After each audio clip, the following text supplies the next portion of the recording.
Hi guys, Maikeru here. This is my From Zero to Hero series. We're on day 4 and we get a lot of upgrades in this day. Then we also do the Charming Imp grind and it nearly burnt me out, to be honest. It was so annoying. You'll probably tell by the way I speak and stuff in this video towards the end. But it's all part of the leveling process and stuff. You gotta do the stuff you don't enjoy, so let's get right into it.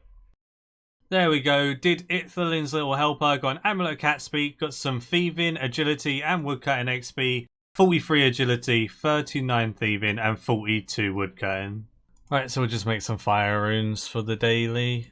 Should be the most profit in Fire Runes, even though I make more Air Runes, they're super cheap. So I'm going to go with just taking all the Essence out and doing Fires. And obviously I'll take the Fire Runes out of the hood as well, and that gave me 392 Fire Runes. Them being 70 GP each, that's a fair bit of money. And now to go do a Rune Shop Run and then go make my Viswax and extend this Delve into Daemonheim daily and see how much XP that gives me. At least one of the perks of making your own Viswax is you can extend your daily challenges and still make a profit from doing that every day. Handing in the Dungeoneering daily got me from 42 to 46 Dungeoneering. That's pretty damn awesome. That's 4 levels. Now to quickly go do a sinkhole. Wow, even the small lamp in the sinkhole gave me a Dungeoneering level from 46 to 47. And there we go, the second sinkhole in the same lockout got me from 47 to 48. There we go, we picked up our first ever medium memory. No more getting 1 point for all those small memories. We got a medium one that gives us 2 points now. Easy game. There we go, it feels good being able to leave cash early with 100 points. That took me 7.5 minutes, that's not too bad. And we got to 48 divination. Caches are so good. Make sure you do them every single day. Man, I remember when this was actually a difficult boss fight kind of thing. Now it's just a walk in the park and you literally just AFK it at this point.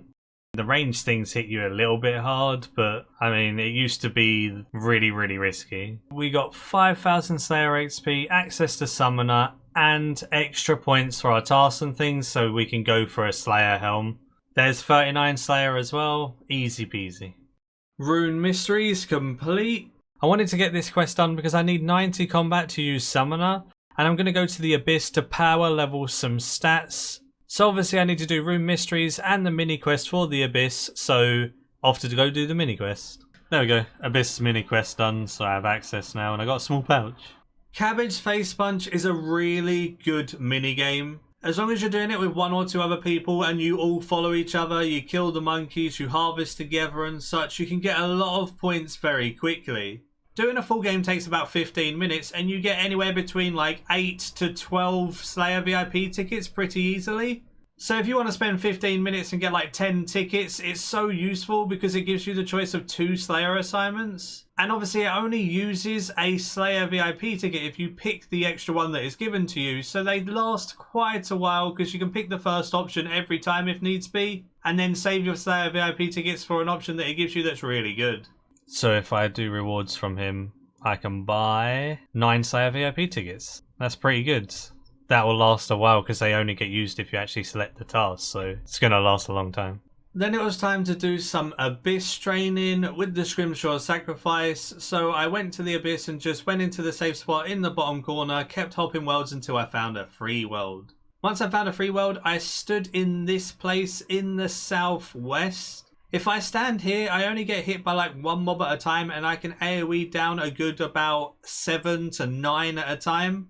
Being able to AoE this many down and only get hit by 1 makes it so I can stay here for a very long time and just protect melee and go ham. The Scrimshaw Sacrifice is super useful here because the things that these drop are pretty useless and you don't make any money at the Abyss. So the Scrimshaw Sacrifice gets rid of all of their really bad drops and gives you 50% more XP, and when you're getting so fast experience in the Abyss anyway, the Scrimshaw's 50% is very big. Think about the top tier rates in the Abyss, they're like 600k an hour or something. With a Scrimshaw, that would be 900k. I think I'm getting about 300k experience an hour, so I'm getting 450k experience an hour with the Scrimshaw active, and that's insane at this level. This is definitely the fastest way to power level your stats. It's just so dumb and so overpowered. The good thing about the Scrimshaw as well is it still drops all of the Abyssal charms and normal charms that you can pick up. This way you can still get loads of charms from doing this method and then train up your summoning. I really need to go get a Charming Imp though, as all the charms are on the floor and I miss half of them. I need that Charming Imp to pick them up for me.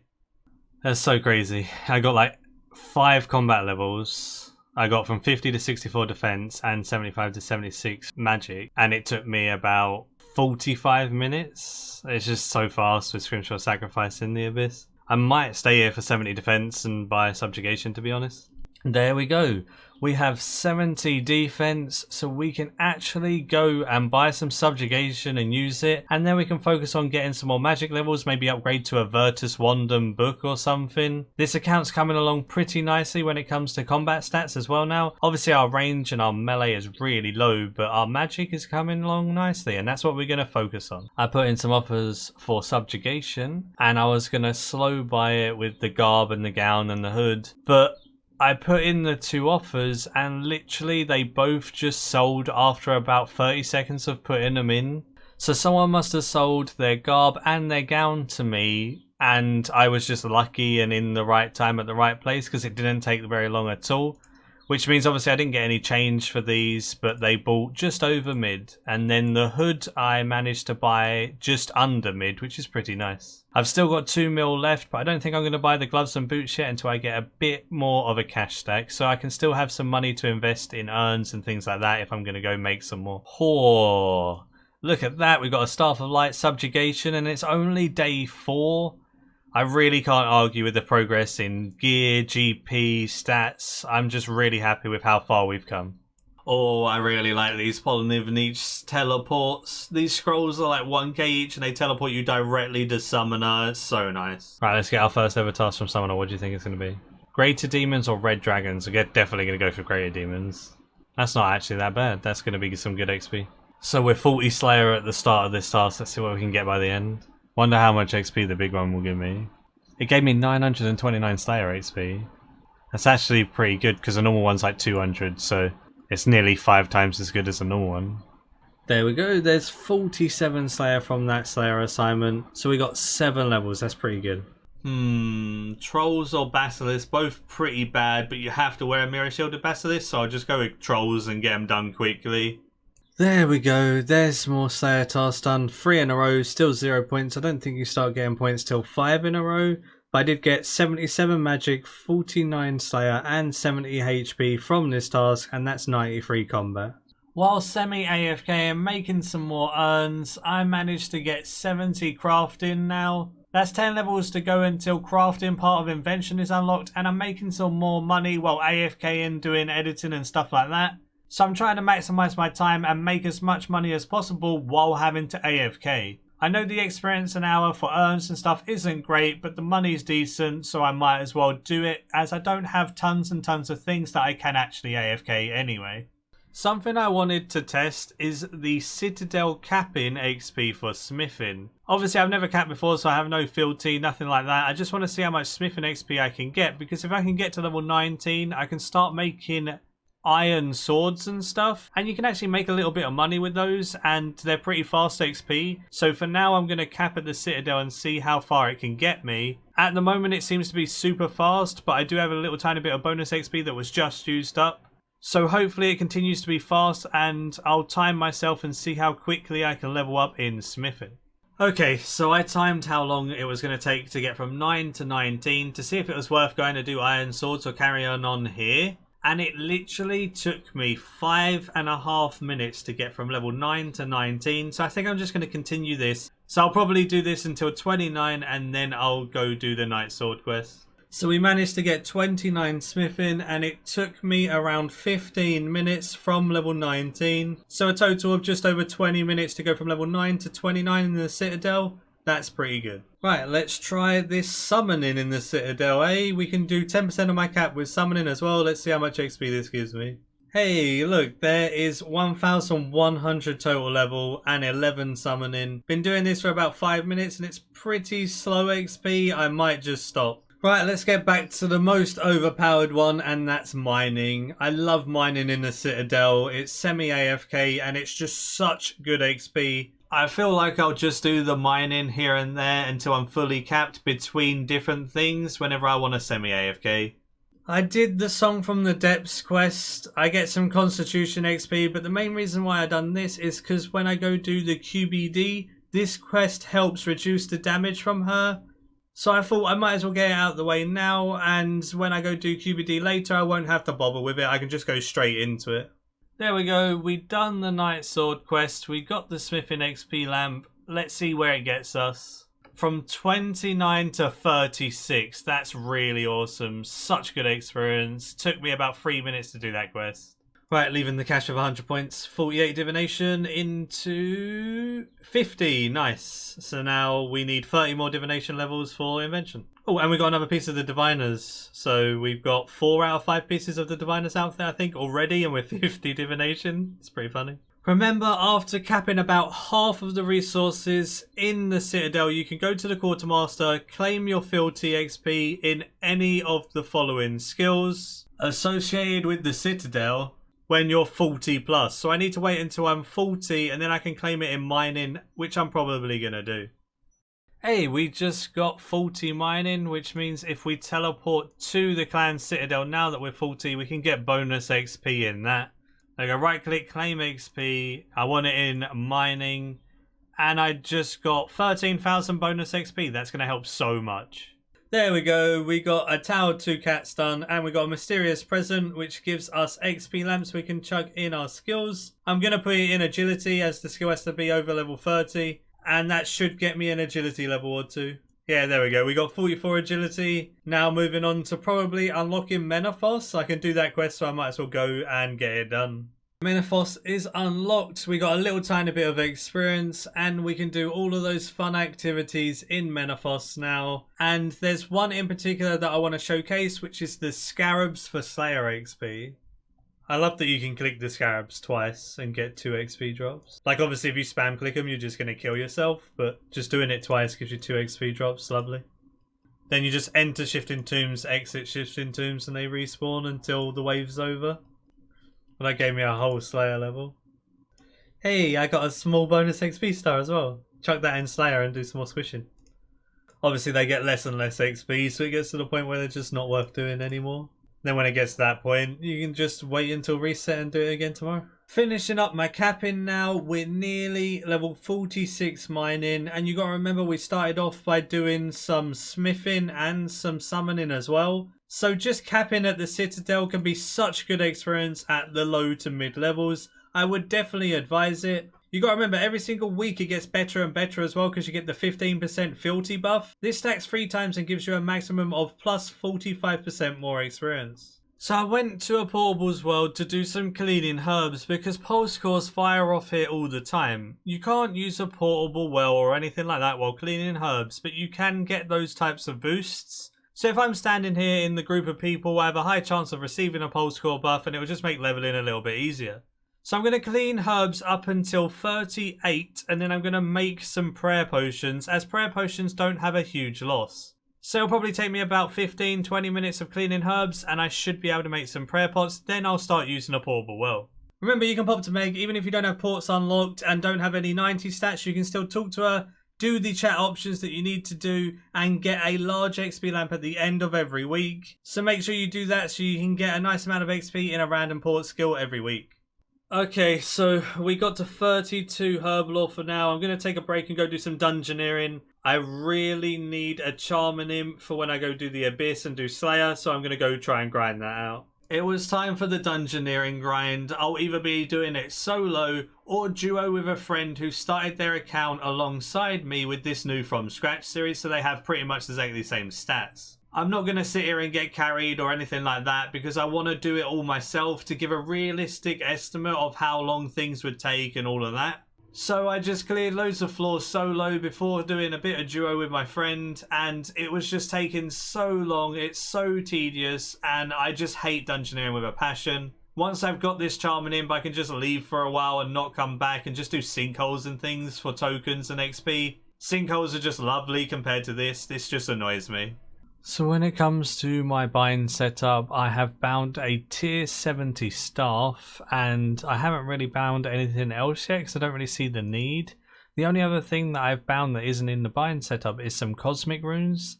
This allows me to make gate stones and get around nice and easy, because you don't actually need air runes or anything if you have like a good staff like this tier 71, as it gives every rune. Leads to making this a little bit less annoying. I'm at 56 Dungeoneering, I'm at 20k out of 100k tokens for a Charming Imp. Let's keep the grind going. After enduring a lot of painful Dungeoneering, I thought I'd give the Temple of Amnesia a try, even with bad levels and bad gear. And even if it took us ages to kill the bosses on story mode, we could probably get more tokens than what we get here.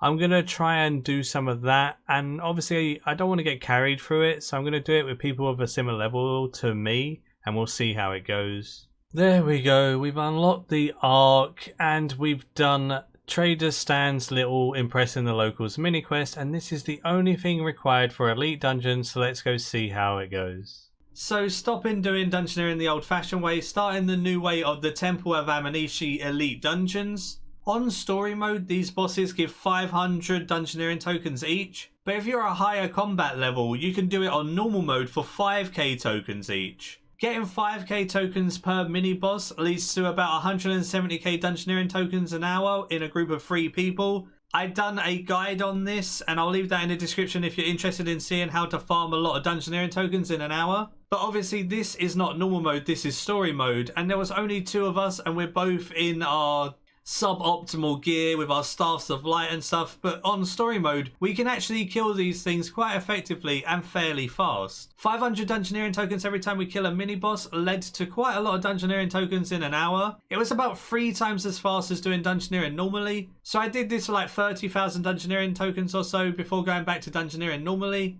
It was a nice break from the Dungeoneering grind, and it really did break up the monotony of just training Dungeoneering and doing floor after floor after floor. Actually killing some mobs was quite fun. But anyway, it was back to doing more Dungeoneering floors, grinding it out, and just going for that Charming Imp as quickly as possible. I'd done about 3 hours of Dungeoneering before all of this grind, so in total it's going to take me probably about 10 hours to get this Charming Imp, as this grind I've estimated to take about 7 hours in total.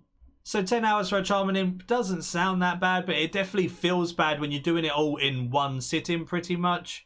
I just wanted to grind it out, so whenever I do Slayer and whenever I do the Abyss or anything, I'm going to have that Charming Imp. It's so useful to get early on. The grind and the pain is worth it.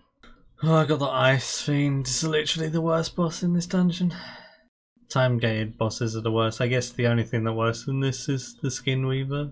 But obviously that's not even in Frozen. This is the worst Frozen by far. I jinxed myself by saying the Ice Fiend was the worst dungeon boss, because I got the Skin Weaver instantly in the next dungeon on my first abandoned floor. I get the Skin Weaver. There we go, there's 60 Dungeoneering. We're slowly but surely getting there towards the Charming Imp, about to do a sinkhole soon. Oh, we got a Dungeoneering level and we got to level 61, that's not bad. Yeah, sinkholes are actually pretty good XP for like the gathering skills as well. I just got 46 mining. Oh, so close to 62 as well, nice. There we go, that's my last dungeon. I got 66 Dungeoneering. Obviously it's a little bit lower than normal because I've done some of the elite dungeons on story mode. That was a nice little break, but I think normal Dungeoneering was better at this level. If you're a higher level, doing the elite dungeons is probably way more effective. The amount of tokens you can get in an hour at a high level is insane. But for me, it was better to go back and do the last little bit and get 66 Dungeoneering. I need 75 for Prif anyway. So I am done. I have 100,000 tokens. It took me about 6 to 7 hours. Way too long. And time to go buy my Charming Imp. I've been waiting way too long to do this. Here we go. Buy it. Confirm. Yes. I need a summoning level of 21 to buy this thing. Okay, let's go get 21 summoning, I guess, for God's sake. Starting off with the Dreadfowl pouches, we need to make 125 of these in order to get to level 16. Once we're at level 16, we then can move on to Granite Crabs. There we go, there's level 16. Now we can do our Granite Crabs in order to get to 28. I think I'm going to leave it at 28 for now. Then when we come back to doing summoning, we can do compost mounds and stuff at 28 plus. So if I get it to 28 now, and then I go and buy my Charming Imp, I'll do some more summoning at a later date when I get more charms. There's 28 summoning. We can now do compost mounds if we want. So those compost mounds will be where we start next. We need to go from 28 to 33 with compost mounds, then we can do beavers, and then we'll carry on from there. So I'm going to leave it here, go get my Charming Imp, and then probably do some Slayer with dailies and everything in between. This time round we can actually purchase it because we have the summoning level.